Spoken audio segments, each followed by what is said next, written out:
mummentu ummi e nder law walla e nder halayɓe ko adindi ina ñipta ɗon. Ciloñ woni capital woni laamorgo to bange politique ha e faggudu wona tan boosoya kono Fuuta fof e mbaadi kuftidinde e niwiri 18 wiyama wonde adiɓe hoɗɓe ɗon ko jagarafen ɓe ɓen ko kañumen pawno juuɗum men e leydi hande jeynden titonde ko seɓɓe tawteɓe toon e nder ɓen ɗon noon no waɗi ko wiyete jagaraf badel ɓen ɗon ko yettaɓe Diagne walla yettaɓe Dia ina waɗi jagaraf Diouf ɓen ɗon jetta ko Diop ina waɗi jagaraf Manga ɓen ɗon jetta ko Fofana kono kadi ina waɗi jagaraf Sirwa ɓen ɗon jetta ko Ñang. Wuro ngo jeyama e yontaɓe wonɓe toon ceerno Molle mo yettode mum woni Li jogiiɓe gueɗal saabu mum hettinede e diine kono kadi wuro ngo kongo wuro sirifaɓe andago lollungu taw ɓen ɗon sirifaɓe ko ɓuuri hen hewde ko sisiɓe ko jiidani e jagaraf ceerno Molle ina waɗi ceerno Samanɓe kañum yetta ko Sam kono noon yaltata ko e Diawane. Wuro ngo kadi jaɓɓima batuji Fuuta saabu goto e batuji gam haɓade deniyankoɓe daɗɗa ko ɗon e Ciloñ kono kadi batu gam dartade koli Tengel daɗɗanomo ɗon e Ciloñ kono kadi Ciloñ caggal nde almami ummi appe ari jooɗimo ɗon e Ciloñ addannomo noon addede ɗon e Ciloñ ko Ciloñ wonde ɗum tengurengu Fuuta woni saldo Fuuta. Ciloñ to bange iwde inde wuro ngo hayso en ganda kongo firti inde nde Ciloñ rokki hoore mum firo to bange taaride mum. Ciluki ko lekki ciluɗe woni keewal ciluɗe sa helti ɗumen wona Cilon ina wawi taw inde wuro ngo seeka koye inde ɗen ɗon leɗɗe. Ciloñ noon kadi andirama wonde ɗum wuro pinal wuro ganni saabu so wiyama wonde cayɗe jibina ko e Ciloñ ɗum tan ina yono taw lollini ɗum ko Kumba Amal Labo. Ɓe mbiyanno mi fuɗɗata mbeɗa fuujo mi haalata mbeɗa dedena sabu komi fosini Kumba Amal Labo. Mi haalanino nenoyam mi humpinani baboyam hoto mbaɗe garɗo fof tan dokkonmi gorko senne bennere ma jeeri dugga waalo ñande fof ko coppiniguel e mbaylo jalo heeli jambel feecimo dawol ma no lappol ñuuño.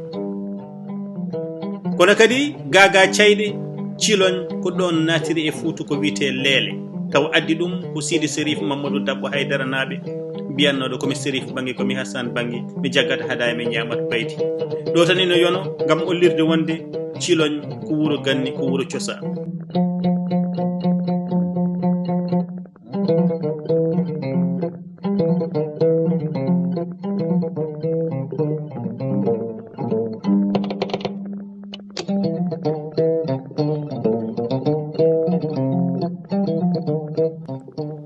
E nder guri men ha hande njum ko hen jeeya hol ndege sosa en ganda ndege sosa kono njum gadantejo o kombo waalo o ko adide ina sincuɗo jeeriɗo hayso tawi woni hakkude mum tan ko maayo duwe. Njum noon to bangi inde to ko miijoji ɗiɗi peeñi hen ɓe hen wiiɓe njum koko dotta e njuman dotta rokki njum. Woɓɓe mbi ala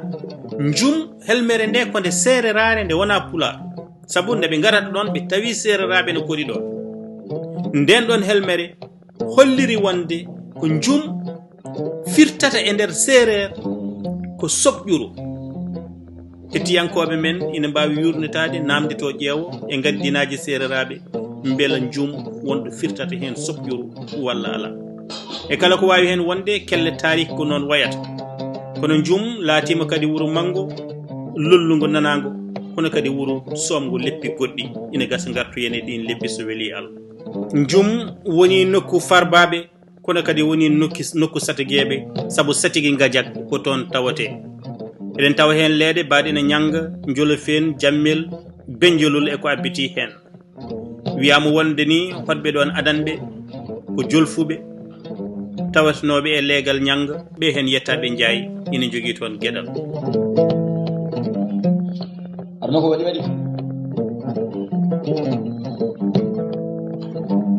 wadde addi daro ko daroro wattinto seedi ɗo wonno so mayde juli so tawi ko Matam hollirama wonde inde nde ummi ko e njulagu cippam hakkunde rewa e worgo ɓurnoɗo lollude e cippam ɗam kañum ko matama nde fuɗɗo tottirde ko jogui ko won wiɓe wonde wuuro ngo sosama guila hedde hitande 1910 date mo ganduɗa o yimɓeɓe ne mbawi ɗum jurnitoyade ƴewtoyade wiyama wonde Matam haade mum wiyede Matam ina wiyeteno Cayɗe ɗo Matam woni ɗo hande noon wiyama wonde ko biyeteɗo Boubou Sambou ummiɗo e nokkuji guure hayre ɗo woɗɗani Bakel wiyama wonde ɗo Matam dari hande ɗo ko kanko adi wonde ɗon wiyama kadi ko kanko woni jatum farbaɓe tawteɓe ɗon ɗo Matam ɗo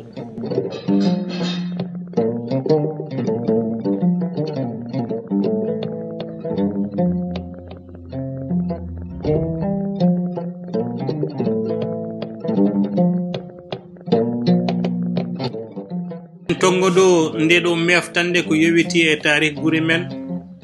sabbade ballitte e sato mbawde wallidde ene yurnitade gueɗe ɗe ko ɗum tan ni ummini ngo ello eɗen tonguiɗo konngol baynigu wiyen hande yiya ha janggo garta moƴƴani e garɗo ñamlade hirande